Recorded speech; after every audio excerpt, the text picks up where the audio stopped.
country, from secondary to university, because of access of education.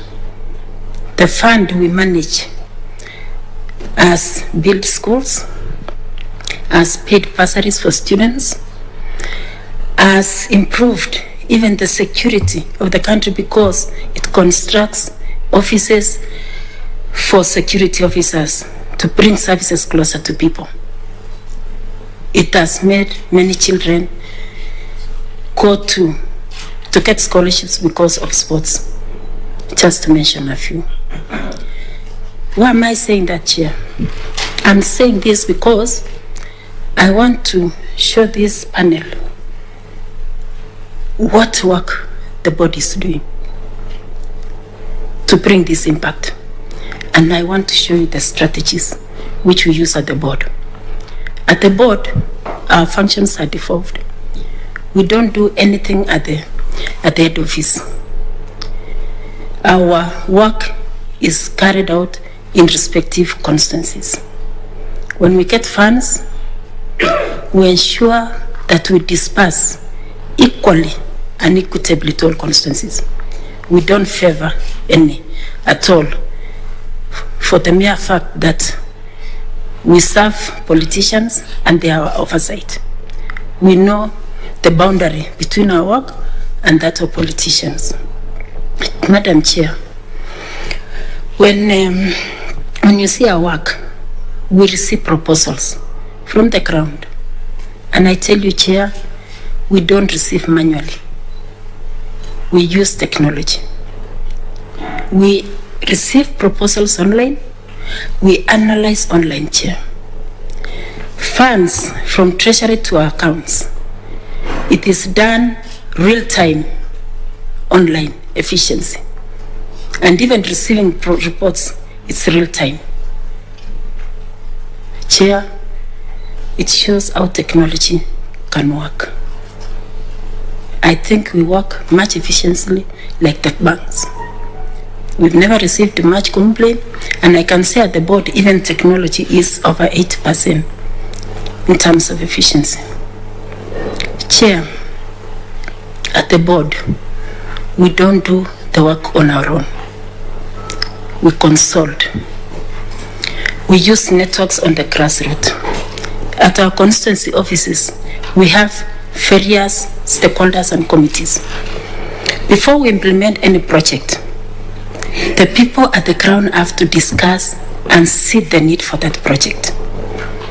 Once they've identified the need, there is a committee called CDFC, which is composed of people from the ground, one from each ward, representing disability, women, youth, everybody else. They discuss the need of that constituency. When they agree, a proposal is done, it comes to the board, it's approved, and once it's approved, it goes then through the normal tendering process. And this process is very rigorous, because even us as the board, we don't tamper. Our work is only to approve the procurement plan. We don't do any procurement. And even if one has an interest, you have to declare that interest and record in the minutes. So it is not easy to interfere at all. The process is very seamless.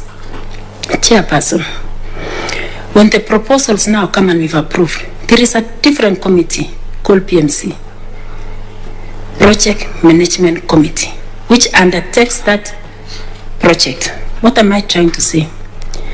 Accountability.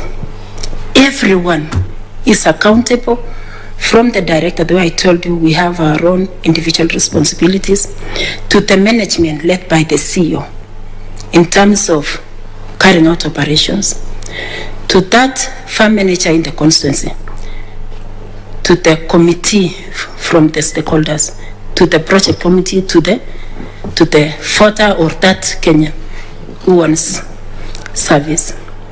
I'm trying to show that whatever values I mentioned, competence, we have it, and I exercise it. Competence, I do, and have it. In my papers, you'll see evaluation of the board. who were evaluated.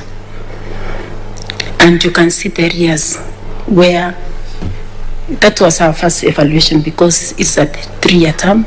The next evaluation is coming.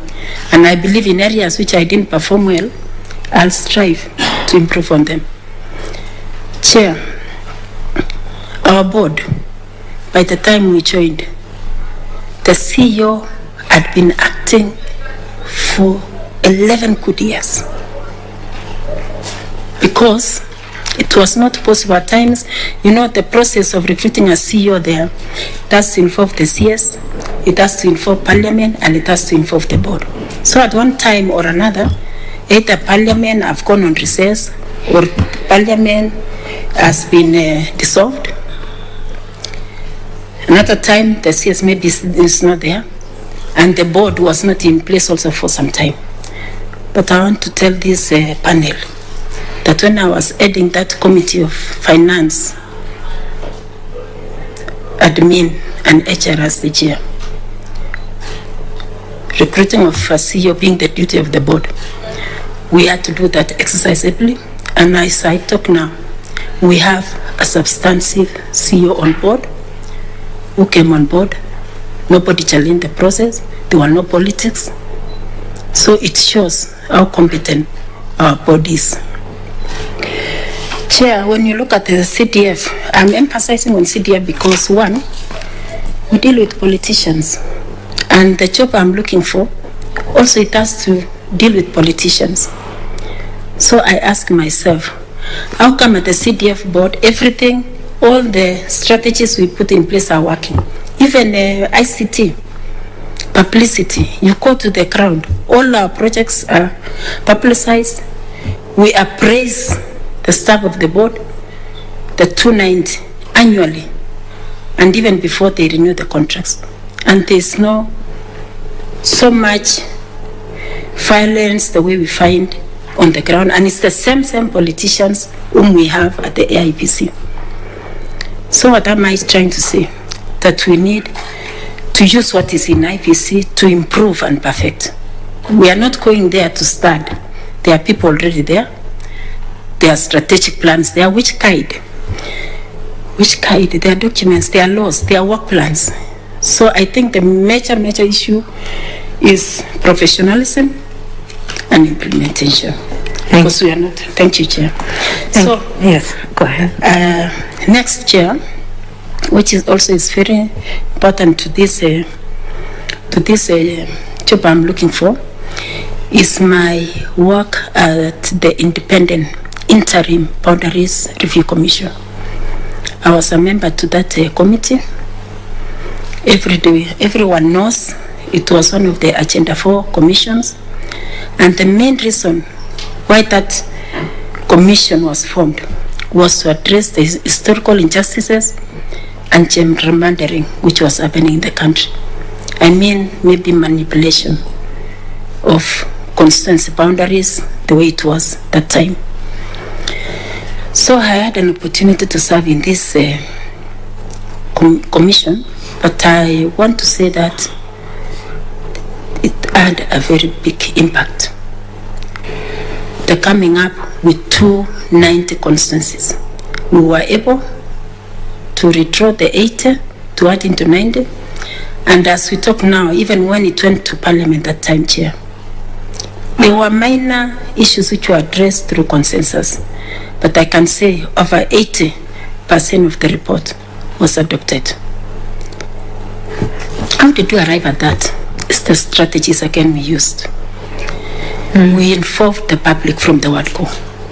We did extensive civic education. We carried out public hearings, and we had a working methodology, a plan which we used. Teamwork. Teamwork is very important when you are doing an exercise of national importance. There, we did that work, and I can say it's one of also the work I did, which made me not to become the Women Rep of Elgeyo Marakwet in 2013. I had done that work.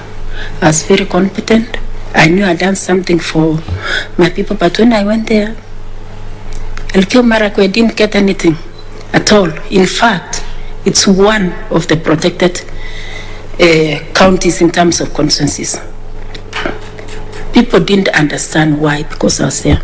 But what I'm trying to bring out is that you don't have to be there from a place to do for your people. When you sit in the commission, you are working for Kenyans. That's where my impartiality comes in. We have to follow the criteria.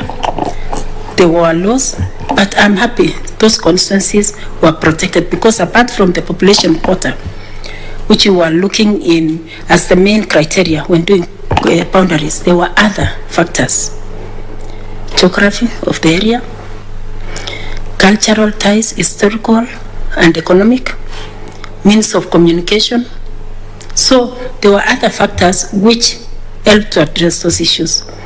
And I'm happy if the people of Elgeyo Marakwet are listening, the PPI also vindicated me, because those constituencies up to now, they are still being protected.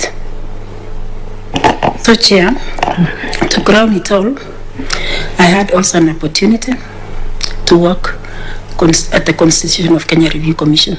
That time, I was at the management level, one of the deputy secretaries. There were 4 departments, but I was specifically in the Department of Civic Education. And Chair, the impact of that, we have a new constitution. Though it's not a commission which I was in, the Kai Commission which brought that constitution, through the committee of experts, we were able to get this constitution, but we laid the foundation by bringing all the people together through the National Constitutional Conference. Chair, civic education is key in everything. At the IEBC, they do further education, mainly. That is further education, but as we did civic education. Why am I saying so, Chair? When you do further education for only people you've registered, it's not easy to capture everybody. IEBC needs to extend to first do civic education to everybody so that people understand why they need to register. Because civic education is only targeted on those who have registered. And quite a number of people are left out. And most people get leaders to serve them whom they don't know their capabilities and even their representation in the country. So, Chair, as I conclude, I've had an opportunity also to work as a returning officer, but that was before the new constitution. I did work as deputy returning officer in Bakassi 207, and also 208. I was a returning officer in Langata and Westland for a by-election for a council. At that time, there were only 3 positions: councillor, MP, and president. But what comes to my mind majorly is the Bakassi by-election. We were 4 in the main tallying center. The returning officer was a man, 2 deputy returning officers who were men, and I was the only lady. It was scary that night, because I recall as results were being brought from polling stations as we were winding up, so many agents came following the results for their respective candidates. And it was going to be, it was a bit dark. It was going to late because we opened at 5, you close at 6, but it was starting to be, it was not a bright day. And before we knew, people were inside the tallying center, agents, and the security was not enough. And then when I checked the room, everybody was there. Everybody now was thinking about safety. Yeah. But that's the time I learned to work under pressure. To work by being proactive. And that's the time I remember the skills I acquired at the National Youth Service. Chair, it was scary. But the returning officer then stood firm and said, let's hold everything first. because the law allows the returning officer to postpone or to hold for some time. So that was actually very possible to do it. And I'm happy nothing bad happened, but we were able to finish the exercise successfully. So Irene, sorry, if you'll allow, let me ask you to just conclude if you can. I'll conclude. So we allow the panel to ask you a few questions. Thank you, Chair. Thank you. So as I conclude, I just want to say I have diversity of skills. I've worked under pressure. I have the professionalism. I'm competent. And if you give me this opportunity, I'll perform without being impartial, without being non-partisan, and doing what is required of me as a commissioner. Thank you, Chair. Thank you so much, Irene. I'll request Mr. Morris. Oh, sorry. I'm sorry. Let me find out from you whether you are a registered voter. Yes, Chair. I fought at Sitoto Primary School. That is in Chepkoria Division in Kamarakwet. Thank you so much, Irene. I'll request Mr. Morris Kimuli to ask you a few questions. Panelists will manage our time in view of how much has gone now. Thank you. Thank you very much, Chair. Irene. Yes. You responded to a case study question, and one of the issues you identified yourself was non-registration of young people who had turned 18. Perhaps I can ask you this in... I want you to imagine that you are seated at the commission. Do you understand Swahili? Yes, naelewa sana. Mmeketi pale kama commissioners na swala hili limejitokeza, na kuna vijana 1,000,000 ambao wameandamana kwa amani na wakakusanyika pale Uhuru Park kusema kwamba tumefikisha miaka 18 hatujasajiliwa kupiga kura, hatujapewa vitambulisho. Commissioner wengine wanakuuliza uende uwaongeleshe wale vijana. Ni vijana walio na amani, na huku ukirejelea sheria iliyowekwa, tafadhali kwa dakika moja tu wahutubie hawa vijana ambao wamekusanyika pale. Wanasema hatujasajiliwa, tungependa kusajiliwa, na ni miezi 6 kabla ya uchaguzi. Dakika moja tu kwa lugha ya Kiswahili kama itawezekana. Asante. Vijana, asanteni kwa kuja Uhuru Park. Nimesikia amjasajiliwa, na hapa tutawafanyia hiyo kazi. Bora uko na ID, tunakuja na watu wa registration na watu wa registration of people kuconfirm, na tutakuja na pia registrars of Electoral Commission kuwachasajili na mpate hiyo voter sahu. So tunafanya kitu inaitwa targeted kwa sababu wamekuja, na tutawaandikisha sahu. Asante. Tulikuwa tumesema kwamba hawa vijana hawajapewa vyeti vya usajili ama vitambulisho, na ndio sababu hawajasajiliwa na tume ya uchaguzi. Kwa hivyo swala lililo nyeti ni kwamba hawana vitambulisho. Sorry, ndio nimesema nitakuja na watu wa registration wa ID hapo. Wakiwa wakisajiliwa, kwa sababu nowadays it's fingerprint, wakimaliza tuna register. Asante. So your view is that the commission is able, the Electoral Commission is able to summon those in charge of registration of persons and to get them to issue IDs on the spot so that you can issue voter registration. Yes. Do you know the process of issuing an ID and registering persons in Kenya? Yes, I do. And it be done instantaneously? Before you register one to get an ID. I'm asking about the process of registering one and issuing an ID. Because an ID is a prerequisite for voter registration. Is that so? Yes. So do you think you can instantaneously register people and issue them with IDs? Yes, it can be done this way. One, there are forms which one has to fill. Because before you give that ID, you have to ensure that one has no criminal record, is over 18, and the person has not even been, is not bankrupt, is of sound mind.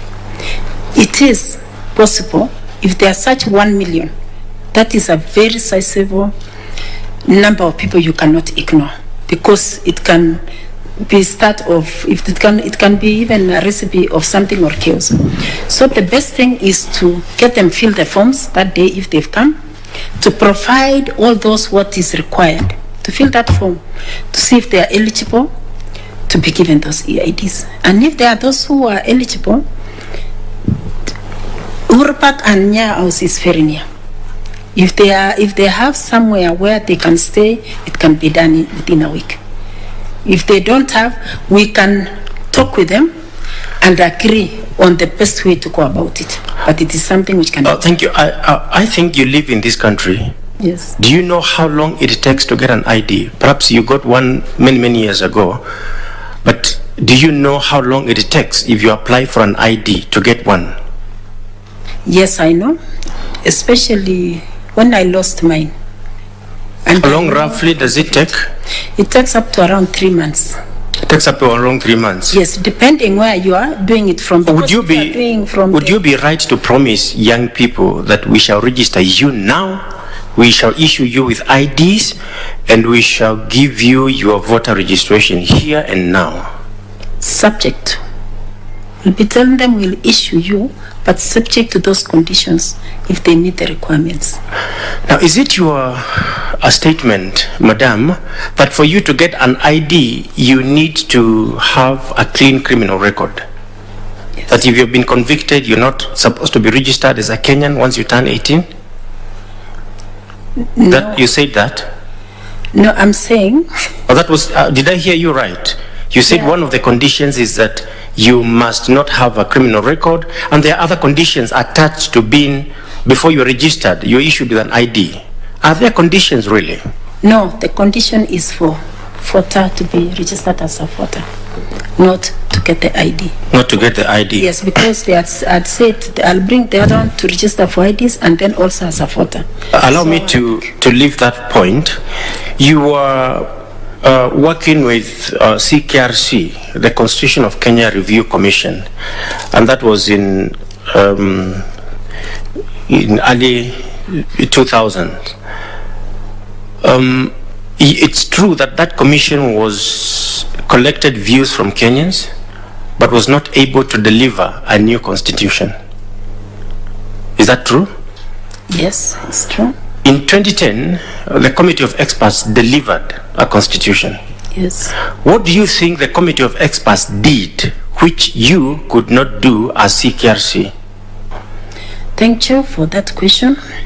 Actually, the main issue, if you can recall, and if you are in Kenya at that time, remember at the Constitutional Conference in Bomas, the government ilifunja bunge before they could deliver the constitution.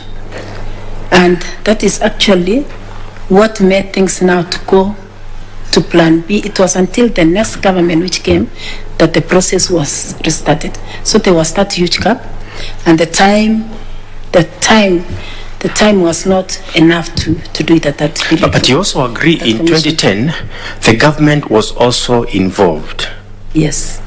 And it was the same government that was in 2005, it was the same government that was in 2010, and it delivered a new constitution under a committee of experts.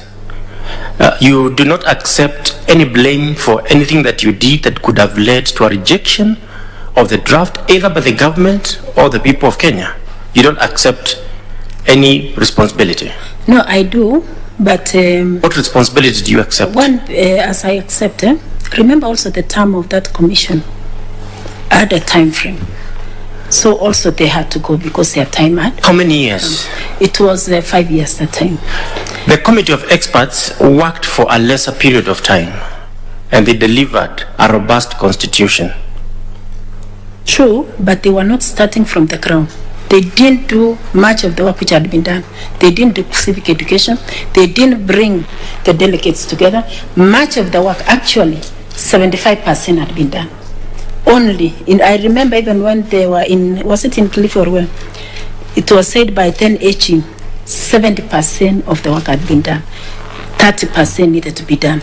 And to still build consensus around the major issues on judiciary, executive. So in short, Irene, yes, as you sit there, you also take credit for what the committee of experts did in preparing a draft constitution in 2010. You also take credit for that. Yes. That's all right. Thank you very much, Chair, and all the best. Asante. Thank you, Mr. Kimuli. I'll now request Dr. F.S. Abdallah to ask you a few questions. Thank you, Madam Chair. Madam Masit, karibu tena. Asante. Now that we've learnt your interest in elections in IEBC, let's talk about them, right? See, as you need to see how much you know about it and your interest in. Right. The conduct of elections in Kenya follows a 5-year electoral cycle and not a single day, as many of the Kenyans would believe. Right. The 5 years electoral has 3 phases. Please tell us as to what these 3 phases are. Thank you so much for that question. Chair, the 3 phases is composed of the pre-election activities done during election, and activities done after election. Before, we have registration of voters, we have voter education, we have locating polling stations where the exercise will be done, recruiting clerks and returning officers and all the necessary stuff required, acquiring materials, all logistics in total. And then when you come to election time, it's now the conduct of election itself, whereby we have citizens to vote. And voting starts from when you get that when you are identified first that you are a voter, you vote, they take your vote, they count, they tally, and they announce results. And then finally, the third phase is whereby now the commission does the evaluation and monitoring of what happened, and also includes the storage and safe custody of materials. Remember, most of these materials may be required if there is a court case. They may be required for future reference, and also payment of staff, closing down if there were anything which got damaged, maybe where the exercise was being done, to restore that. So those are some of the activities. Thank you. Thank you. You just told us that in your CDF board you do civic education, and the IEBC do voters education, right? And you, in your opinion, the IEBC should expand or extend their education to the public, right? Now, let me bring to your attention, as part of the preparation towards the 2022 general elections, the IEBC launched this year's annual Voter Education Week, which they call it AVEW, right? On the 14th June 2021 in Nairobi and all the other 47 counties, IEBC also undertook the same in their 290 constituency, right? Now, in this AVEW, are you aware what they covered in? What they covered in that week? The initiative of this? Yes, to some extent. Okay. Tell me, what do you know? What they did, or what they should have done, or what they wanted to do? Actually, it is to educate the voter on the processes of voting, and also those who wanted to register and to vote, be given opportunity to register, and also those who wanted to change even their stations, to revise and move to other stations, or even to check their details if they are correct, that's the opportunity they are given. Right. Yeah. Now, maybe I'd like to share with you something maybe you're not aware of, right? Is that AVEW had 4 major areas, right? Yes. One is to synthesize citizens. Citizens is documented on the broad mandate of the Commission and specifically on elections. Thank 2, you. to synthesize the public on the legal framework that governs election management in Kenya. Right? Number 3, to enhance amongst members of the public the delivery of peace messages pre, during and post-election period. 4, to educate the public on matters elections and particularly on use of technology in elections. And 5, to carry out continuous voters registration, Madam. I'm very grateful actually for, Yes, for so that I think you need to go and read this. The IBC is not only educating the voters, it's educating the Kenyan public, the citizen as a whole. Right? Yes, I agree very much. But if you look at the act as it is, there's no civic education. It's Correct. only voter. Correct. So I believe when they were doing their evaluation, after monitoring, they realized the gap, which they put in their strategic plan, which is a very good way they've done it. But since I had followed the Constitution, I'm very thankful for that information because it will help. Thank you. In future. I'm Thank you. sure you're also aware election is not an event, It's a process. it's a process. Thank you. So I think it's good to update things, right? Thank you so Good. much. Now, if the commissioners of the IEBC were to introduce a number of human resource policies that are intended to enhance service delivery in the commission, and the policies are unpopular among the employees, you're a master in this, what would you do if you are one of the commissioners? Thank you for that question. I want to start from the issue of unpopular to employees. There must be something why it is unpopular first. But again, as an employee, you join an organization because there is something you believe you have which you want to contribute to that organization. And by the time you are entering that organization, there is a rigorous entry, starting from recruitment and everything. So when you enter first, there are also policies which you sign and say, I'll abide by. You say, this is what they do and this. So to come in between and you are the policies unpopular, it means whatever is being brought by the management, no consultation or no consultation or discussion has been held between the management and employees.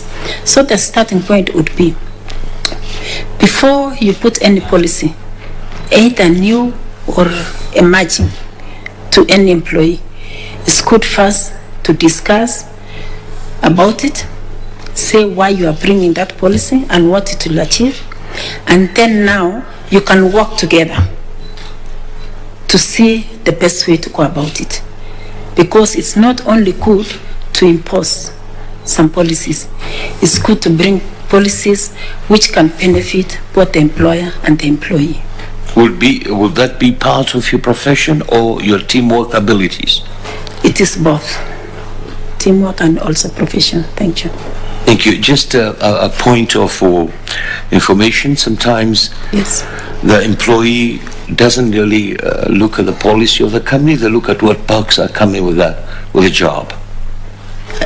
Pardon, please? Right. You just said that employees normally before they join, they look at the policy of an organization. But many a times, and especially now, the employees or the person wishing to join an organization looks at the perks first. What am I going to get? That's for your information. Thank you, Chair. Thank you. Thank you. Thank you. So much. Thank you, Dr. Abdallah. I'll now request Mr. Gideon Solonka to ask you a few questions. Madam Masit, Yes, you said that in 2013, general elections you vied for the seat of women representatives. Yes. How many candidates were you? We were around 8 for women rep. And you became number 2. two. Yes. Were you satisfied with the way IEBC conducted the elections, or did you detect any anomalies? I was satisfied, but there were anomalies which I detected. Kindly share. Yes, one. Very briefly. Thank you. One is the process of party nominations. They are not credible. Why am I saying so? Like when I stood, we were told when we were filling the forms and everything that they'll get an independent person to do elections. And they had even said it was IEBC. On Friday, actually it was on Thursday, the day we were to go for voting on Friday.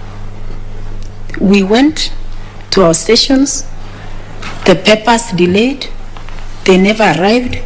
Then later around 1 on Friday, we are told the elections for nominations have been postponed. It will be done on Saturday. Just imagine, you brought agents, your photos are there, you've used money, and then again you are told the next day. And that is now recipe for rigging. And some of us thought maybe when people are filling paper somewhere so that to announce winners the next day. So as IEBC, or if we want to address the issue even of electoral violence, we should have credible party nominations. Because that's even where violence starts from to spill over to the general election. Thank you. Thank you. I thought by that time you had already gone past party nominations and you are in the real election. Oh, you are talking at the face of the real the election. Sorry, I thought you were talking about pre-party nominations. No. I'm talking of your candidacy. The elections I was satisfied, but again they were slow. It took time even to announce the results. Okay. They gave provisional, but it took time. So there was no so much efficiency. Fair enough. Okay. Now, you went for that seat. What is the role of women representatives in Kenya? Women rep is a member of parliament, and she does 3 roles. That is representation, legislation, and oversight, just like an MP. And other than that, do they represent any special group? Yes, they do, especially women and the youth, and they do this through a fund called Affirmative Action Fund, which they use to address the issues and interests of those groups. Yes. Okay, thank you. Now, let's go to the issue of nominations, party nominations. Yes. And you participated in the 2017 Yes. elections. Again, were you vying for women rep? I did vie 2017. I wanted to vie for women rep 2017, but logistically wise, it was not possible, especially finance. And if you know Elgeyo Marakwet is so wide, and it has 3 ecological zones: the island, Hanging Valley, and the valley. So it was very difficult. So you did not even attempt in 2017? I went to the ground, but I didn't attempt. I thought in your application you spoke of having done up to nomination level. Party, not IEC, not for IEBC, but for the party. Yes, for the party. Yes. Now, again, what were the challenges, and what will you do as a member of IEBC to effectively monitor and regulate political parties' primaries? What I would propose, one, we need to have a liaison committee of candidates. Candidates are the ones even who spill these problems to political parties. And also the officials of political parties should be people who are independent. But you know, when you say parties, they have owners mainly. So it depends who is the returning officer of the party, who is coordinating. Because you know, the returning officer is the one who announces election, so there is lack of independence. Okay. And even when you look at even general elections, even if our commissioner independent, but we have this returning officer, who is this returning officer who is announcing elections? How independent is that person? So that is where the focus should be on returning officers, deputy returning officers, the people who are actually handling that vote. Is the process fair? Is the process free of any interpretation? Is the voter, the person voting, actually that process from voting, from accepting somebody to vote, it is not fair. That is a process which needs a lot of focus. So you'll address that if you... Because the voter there needs the person to represent him or her is the person they want. Thank you. Not the person which the party wants. Lastly, you spoke of lack of finances as one of the handicaps. Yes. And that's why you did not participate. What do you mean? I thought you had your policies and whatever good policies. Are you saying that finances is an issue when it comes to our electoral process in Kenya? Yes. And how much money do you require for you to mount a women rep election? One, finances is key. It's very key. And then you need to know that our people, majority, don't elect people. They elect a party. They don't elect issues. Mainly, they look at they look at the party and who is where the patronage is. But finances, as we see in the proposed Elections Finances Act, the finances are huge. I wish the taxpayer could fund party elections so that the process is fair, and they put a limit for women rep. Depends in the area, but around it should not go below. Okay, I know to have a successful one, not below 100 million.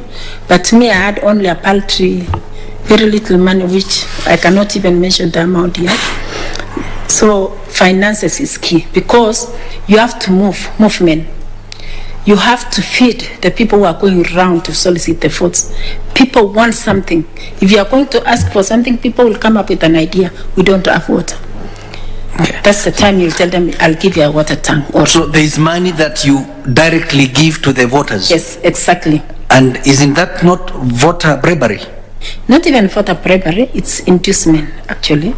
And is it right? It's not right. But now, if there are no regulations to guide, because there is a vacuum, to be precise, that one is needed. Even if the act, they say women or this position should be this amount, we need to put also how to monitor that, because somebody can indicate, I have 100 million in the bank, but beyond that somebody does things kichini. So that act is very important. It should come on board, because those who have and those who don't have, the cap is so huge. And you wonder, most of the people who come even and take up to be in these positions of power, they don't go to the ground like most of us, who you go early enough because you don't have anything. They wait 3 months when it's announced, 3 months before election. Somebody arrives with billions and they just take over the populace, because even people are poor.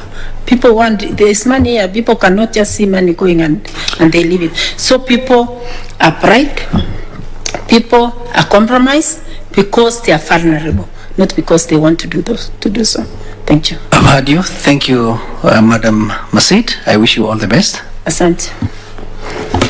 Thank you, Mr. Solonka. I'll now request Madam Elizabeth Mayo to ask you a couple of questions. Okay, thank you, Chair. How are you, Irene? Thank you. Okay, I'll pick from where you've left with Mr. Solonka. You've talked of you are not able to proceed with what you planned in 2017 because of lack of funds. It has been identified that the culture of handouts, expectation of handouts, which politicians give out to the electorate actually is a big challenge to having a fair electoral process. If you are appointed today, how will you deal with this challenge as a commissioner?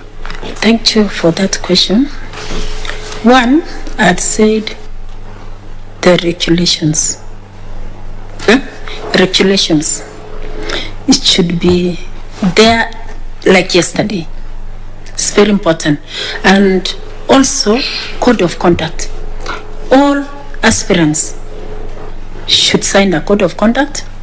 And then, 3, educate the citizen that it is not right any voter, any candidate who comes and gives money and bribes you, they should be able to talk about it.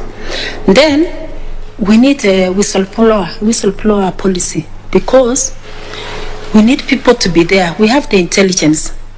We have common people, ordinary person, whom we should be able to target to report such kind of information confidentially without the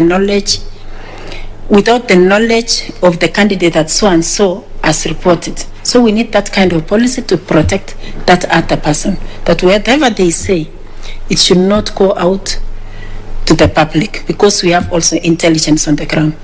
If we were to address that issue, I'm telling you, most 50% of election problems will have been solved, because that is actually people who don't go there because of the need to serve, but they want to serve their own interests. So the only way to do it, have money, bribe the voter, and you get what you want. And after that, you don't care about the voter. So that is an issue which needs to be addressed.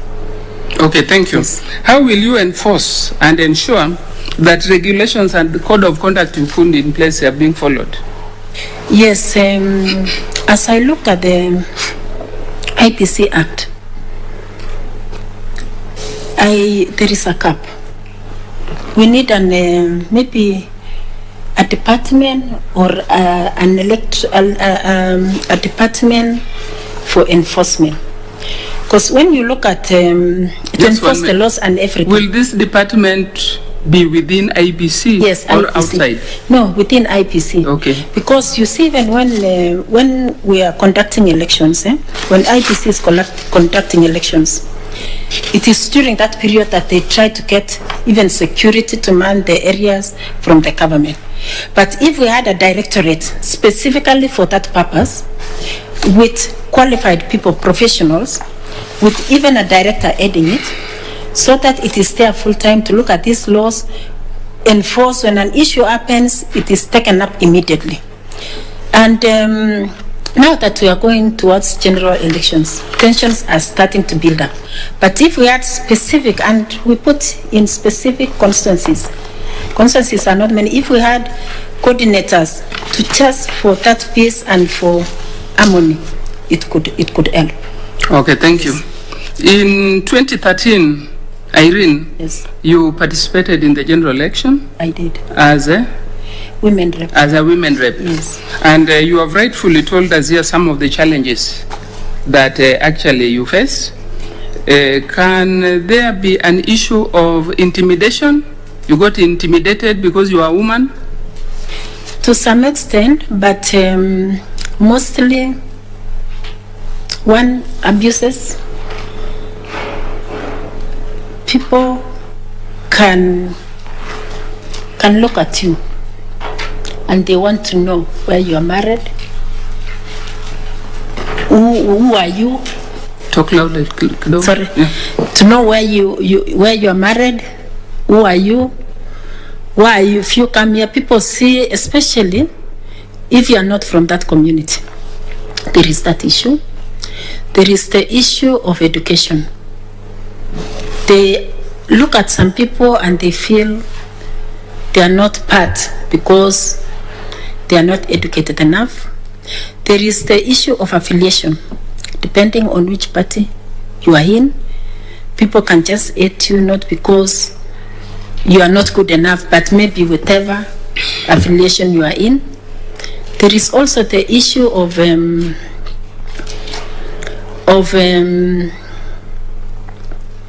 whether you are married or not, whether you are single or you are married. So there are all those things which come, especially for a woman. Okay. It's very difficult. That's why you find even in the county where I stood in, no woman stood for MP. Mm-hmm. The only person who stood was only Chepi Kilimo, but you see how she had been in the women movement for so long, and she had created some space. But when a woman stands for an MP or governor or senator, they say, why? Muko na kiti yenu ya wamama. Why do you want this seat? So there is a lot of intimidation. And most women actually can fight for these MP seats, but that fear. Okay. When they call, even when you call and say, wamama wako na kiti yao, wanataka nini? So they see MP seat as a preserve of the men. Okay. Yes. Thank you for that. As we are talking now, when you look at some of the elective positions, you will find that the participation of women is actually low, the way you have said. If you are appointed today, what do you think you will do to address this challenge? Thank you. That is creating a barrier for women to effectively participate in general elections. Thank you. One, if it was possible, women should be supported financially. One, to be able, there should be a kitty for women to come up. Two, those laws which I've said. And then three, for women to come up. There is the affirmative action. Yeah, just for clarification, what do you mean by a kitty for women to come up? I mean, are the men having a kitty? Men control resources. Explain, because there are women. What I mean, yeah. These men, they are working, the woman is working, but majority are working. Like in my county, I know most of the men work in towns. The women are at home, tending to cattle and everything. And they don't own land, they don't own property, they don't have anything apart from that small house which is in the village, which they call their own. The farm, they are left to be in the farm, so they don't have actually economic, financial muscle to do campaigns. So the other issue is the affirmative action.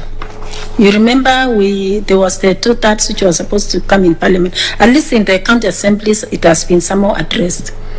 But in the National Assembly, it has not.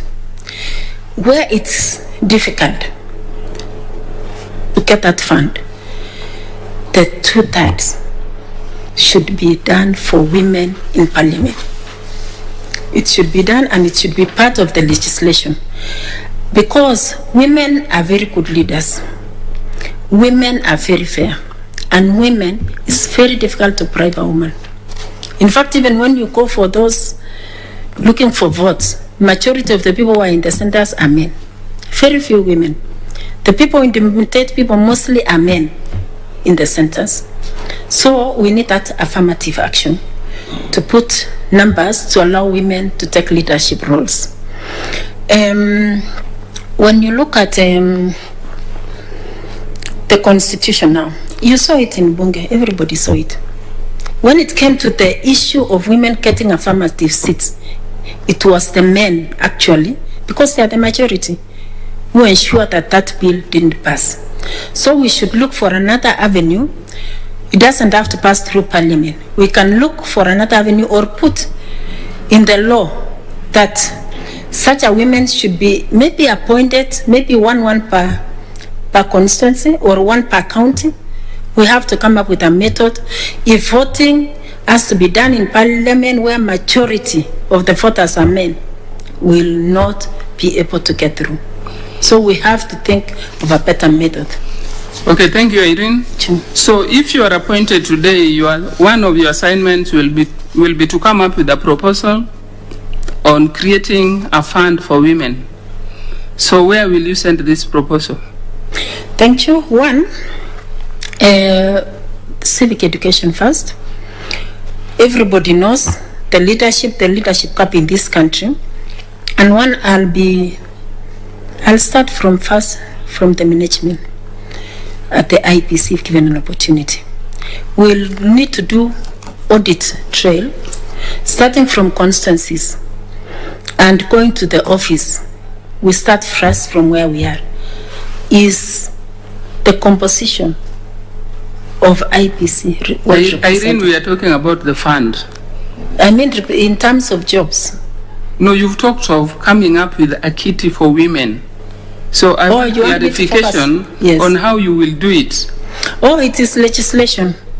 It is just to come up with a legislation, but still we can deliberately even get people to apply for these jobs the way we are doing now. Because until when the act is revised, because I know there are legislations coming, we need to still push. We have the Gender Commission to work with. We have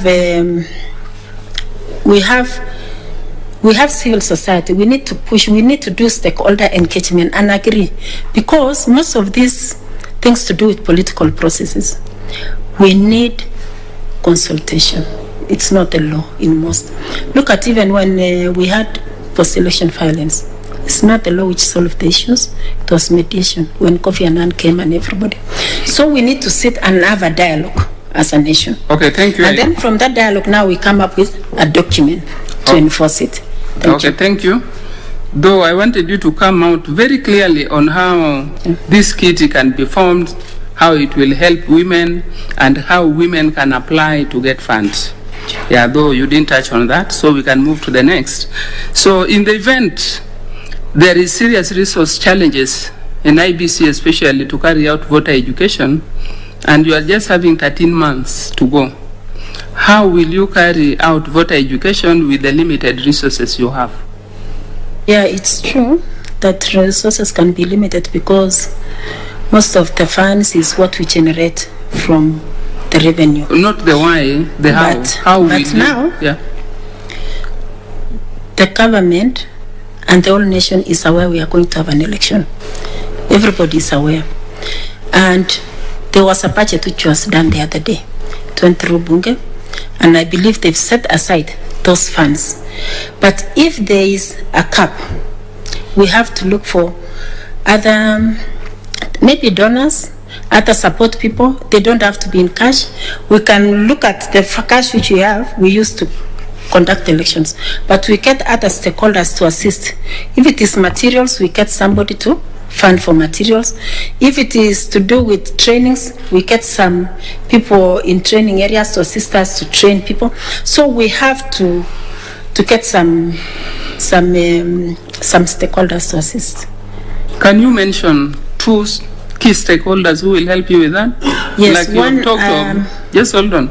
You have talked of if it is material, you get somebody to give you materials. Yeah. So who is this person who will come to give IEBC material because they don't have enough money in the budget for voter education? I'm aware of Uraya, they are called Uraya. I'm also aware of Transparency International. I'm also aware maybe for sensitization, there is National Council of NGOs. They are also, because the National Council of NGOs, they have sector NGOs, whether it's health, education, everything, so we can still get.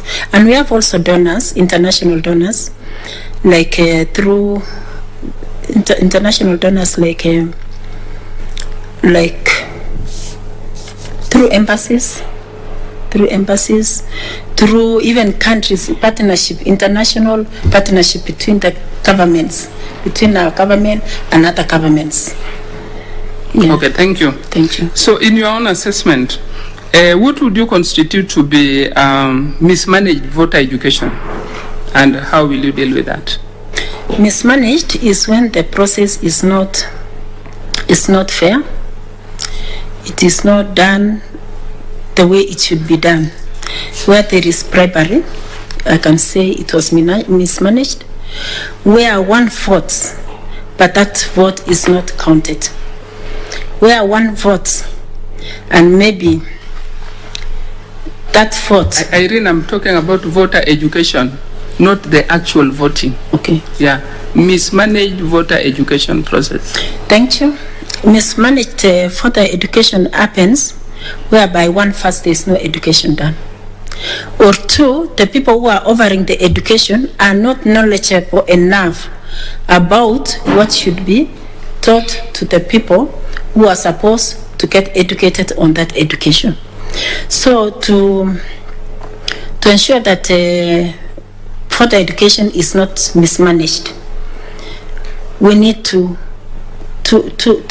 as commissioners first, to be well knowledgeable in that area, to know what we want to do, and also train TOTs or people who are going to train, so that that process is not mismanaged.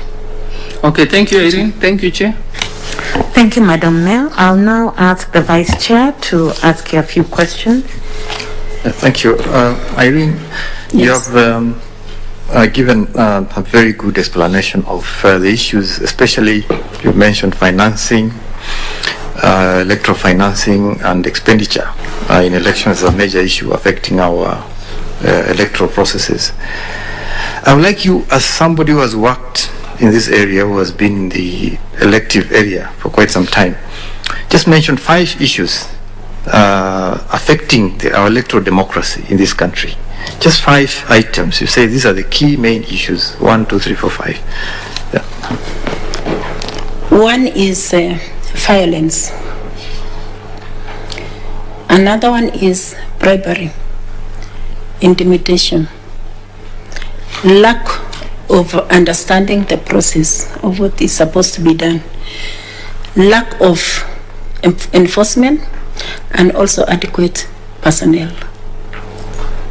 Thank you. Now we assume that and funds. And funds. Sorry, yeah, funds. Assuming that you are appointed a commissioner, then imagine this scenario: you are in the field, you are in one region, particular region, to oversee elections in that area. You have an appointment with a group of stakeholders somewhere, women waiting for you. While you're on the way, you get a call, an urgent call, being summoned by the county commissioner to go for an urgent meeting. How would you handle that situation? Thank you for that question. What I'll do, first, I'll look at those 3 issues, prioritize which is at that time more important. As I said, we exercise our roles collectively. I'll try and get a colleague commissioner who can handle for me the other 2, but I'll be joining. It's only you. It's only me. Yeah, you're overseeing elections in that region. These women have been waiting. You agreed. Yes. They've been waiting for you. So what On the way there, you get this call. Yes. What I'll do, I'll talk to the women. I'll tell them I have an urgent call to do with ABCD. How urgent were your issues? Can you wait? Then I'll address it. Or what do? We have to agree. And the other one? Just a minute, Irene. Yes. You haven't reached the destination. You're still probably halfway to the venue where you are to meet these women. And they're waiting, and they have been waiting. And then I get the call on the way, and then they are the other people, the other side. Yes, that's the dilemma. So the first thing I'll do is to call the 2 groups, because phone call away. after assessing which comes as priority. How urgent is this other issue? So I'll call the representative of the women and call the other group and tell them what has come up while I'm on the way. And now, based on the one which is urgent, I tell them, I'll request them, is it possible I do this and come back? Or I tell the one on the phone, I was going to meet these women. If it is something not that sensitive, that somebody else can handle on my behalf in the interim, I'll come back. But I'll attempt to be able to meet and deal with all of them within a reasonable time. Thank you. Another scenario. Again, you go through your interviews, you get appointed to the commission. When you get there, you find the atmosphere, because of various issues, ethnicity and all that, the atmosphere against you, in particular, just you, is so toxic that in the commission nobody listens to your issues. When you make proposals, nobody takes it up. A very, very toxic atmosphere from the rest of the members. How would you handle that? Thank you for that question. First, before I answer, I believe people cannot hate you for nothing, or people cannot be against you for nothing. There must be a reason, and it's good to know the reason. It is not good to ignore, because at times you don't know. There must be a reason. It's good to find out. You can talk to your colleagues, because your colleagues, you say, okay, I think there is ABCD, what do you think? Or even confide with the chairman, if the chairman is there and you've seen this, what is going on, and I'm just a commissioner, I'll be able to approach my chairman and share with my chairman and tell him, I think this is what is happening. Is it possible to intervene or find out? So that if it's something I can rectify, I can. And if it is something beyond, we can seek consultations widely with other stakeholders and see how to go about it. But it is good to work on it and get to know what it is. Thank you. You've watched IEBC for a long time. What are the omissions in that commission? What would you say are key omissions that you can point out from your own perspective, from what you have seen, that if you went in there, you'll try to deal with as a commissioner? One, I can talk of management of information. How we should manage information. There is need to disclose what is going on. As commission, what we are doing. It's good for everybody to know. It's good to be open and not to hide things so that things come through the press. So one is to manage information. Two is disclosure, especially when it comes to issues like procurement. Because the IEBC is going to procure maybe the kits, it's going to procure materials, and maybe most of these materials are not done within the country or within the country or outside. Let the public know, what are you going to procure? How much is it? Which company is going to give this? Disclosure. And people will not feel like there is something fishy going on. So that is another thing to look at it.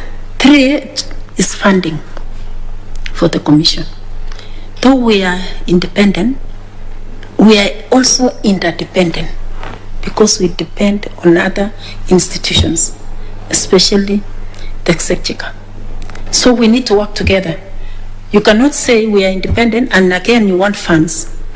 You have to know the limits, but we have to work together to be able to have something, unity of purpose as a country.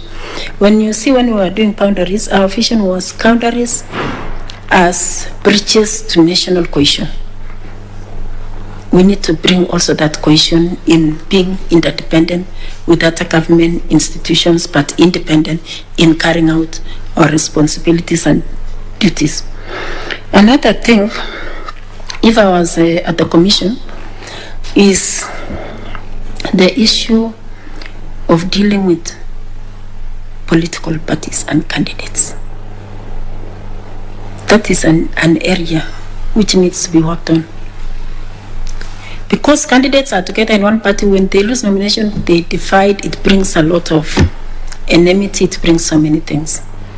We need to really work out and see what systems to put in place.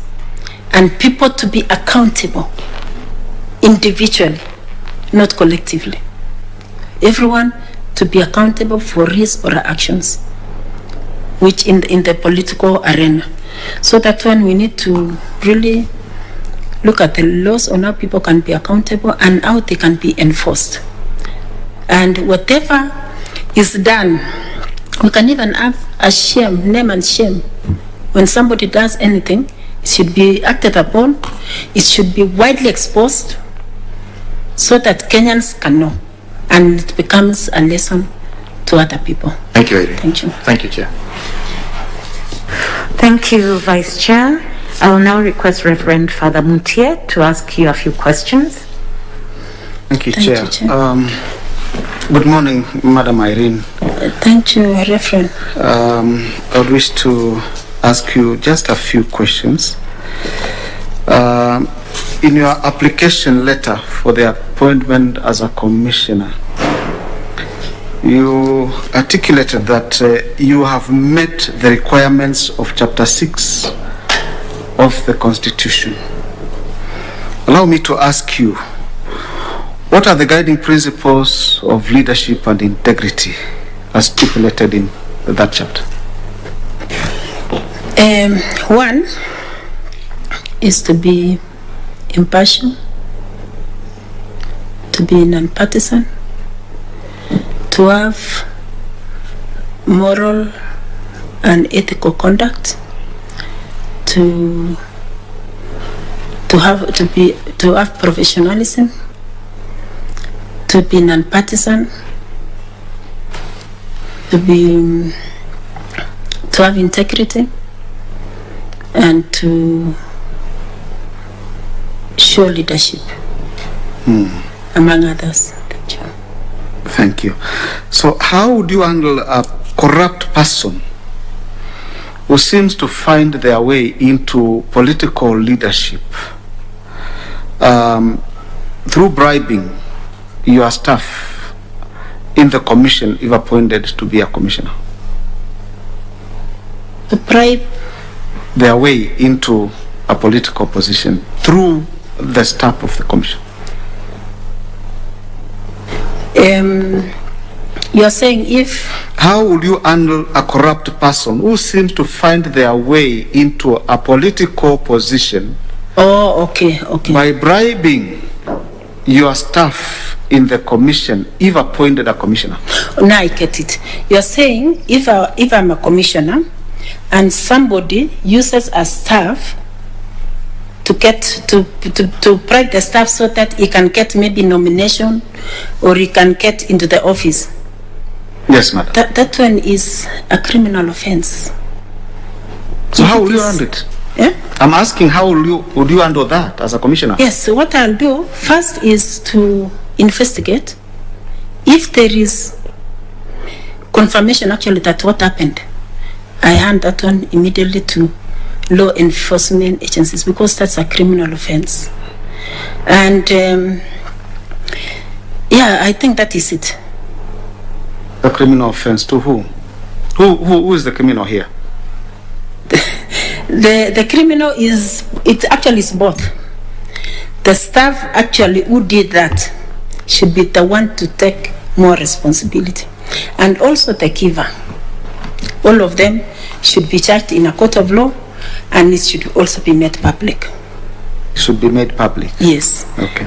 What I was talking of, Shema, it's good to expose so that Kenyans know it is an offense to do such kind of work in the electoral process. Yeah.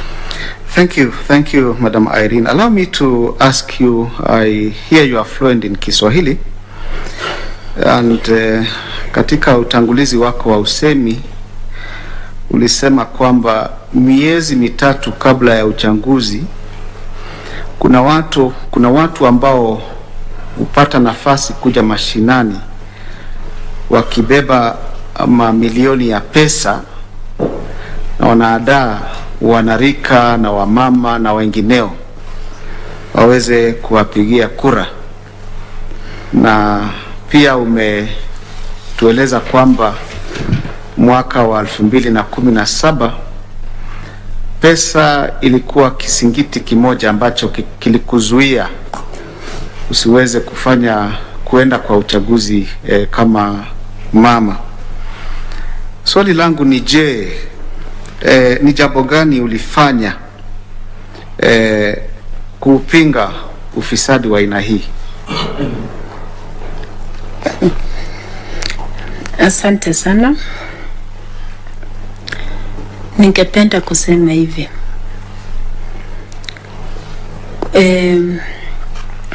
Kwa sababu pesa ni shida na watu wanachukua pesa kutumia kuonga watu ili kupata kuingia ofisi. Ningependa kusema ya kwamba, na hii naambia wananchi ya kwamba mtu akija kukupatia pesa ili mpatie kura, ujue ya kwamba huyo mtu akipata hiyo kiti atakuja kukutumikia, lakini atatumia wakati wake akiwa bunge kurudisha tu ile pesa alikupatia. So kitu ya maana ni kukataa vitu ya bure ama ongo, kwa sababu ni wewe mwenye uko na hiyo haki ama uhuru ya hiyo kura, na ni wewe inatakana kuamua mwenyewe bila kupewa pesa nani ungependa akuongoze kwa maneno ya leadership.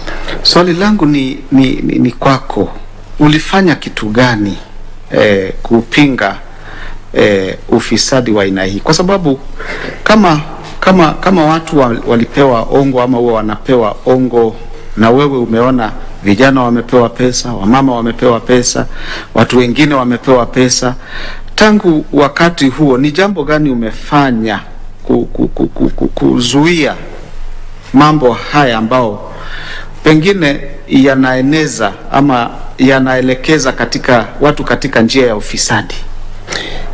Wakati huo niliweza kueleza maafisa wenye walikuwa ground siku hiyo, lakini shida ni watu kukubali kwenda kupeana hiyo ushahidi. Hakuna mtu anakubali kwenda kusema nimeona huyu mtu akichukua pesa ama huyu amenipatia pesa. Ndio nilikuwa nasema tunahitaji hii whistleblower policy or policy ya kuprotect au wananchi wenye wanapewa ama wanachukua hiyo kiwango ya pesa. Ni ngumu sana kwanza kama unaomba kura, mtu anakuambia shida yako ni nini? Kama wewe umeshinda kunipatia na huyu mwingine amenipatia, shida yako ni nini? Ni ngumu sana. So inahitaji mwananchi kuelezwa vizuri maana ya kutochukua ongo. Asante. Kwa hivyo umejaribu kuwaelekeza wananchi kwa hiyo njia. Hivi kama unaona Kiswahili ni kisungumkuti kidogo, you could even say in English. Yeah, what I'm trying to say, thank you.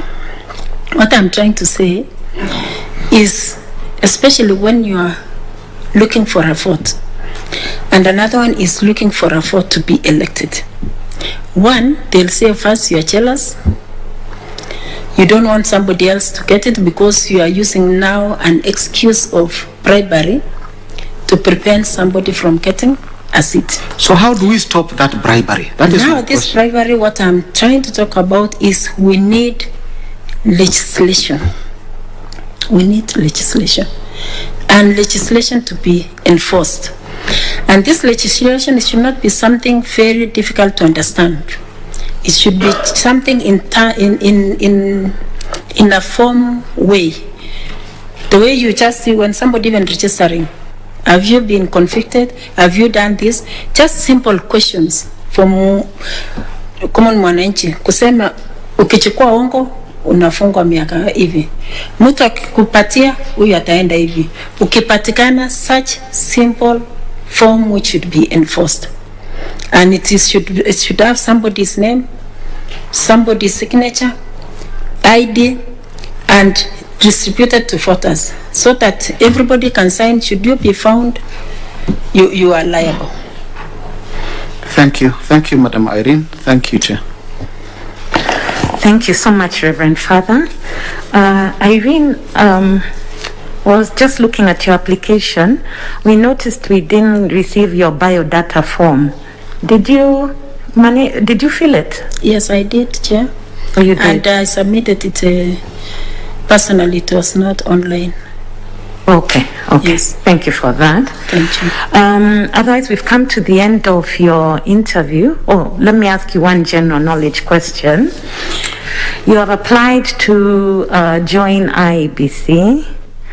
Their headquarters is here in this county. What is the number of this county? This number 47, Chair. Well done. Thank you.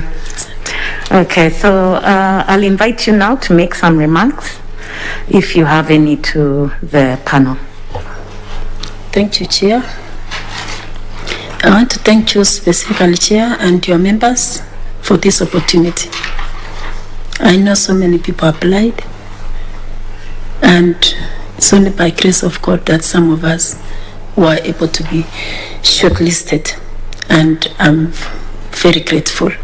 Even to appear here alone is enough, because also it's giving me exposure on how to handle such questions. Sometimes it's not easy, especially when you know the whole world is focusing on you. Secondly, I want to commend you and your secretariat for the efficient service we received, even me personally. I can recall one or two of my referees had not indicated email, and they did call, and I was able to provide. They are doing a wonderful job, and I know without them sitting at the background, it could not be easy for you. So I want to commend you and your efficient technical secretariat. Thank you so much. Finally, I look forward to hearing from you, whether successful or not, and whatever comes, I'll take it the way it is. Thank you so much. Thank you so much. On behalf of the panel and also on behalf of Kenyans, let us also appreciate you for expressing the interest to serve as IEBC Commissioner. We don't take it for granted. There are many who didn't apply also. So thank you so much. I'll request a member of the Secretariat to escort you out. Please ensure you carry your originals, and we wish you a very good day. Thank you. Thank you too. Okay. Asante sana. We will now take a break until 11:30 a.m. for our next interview.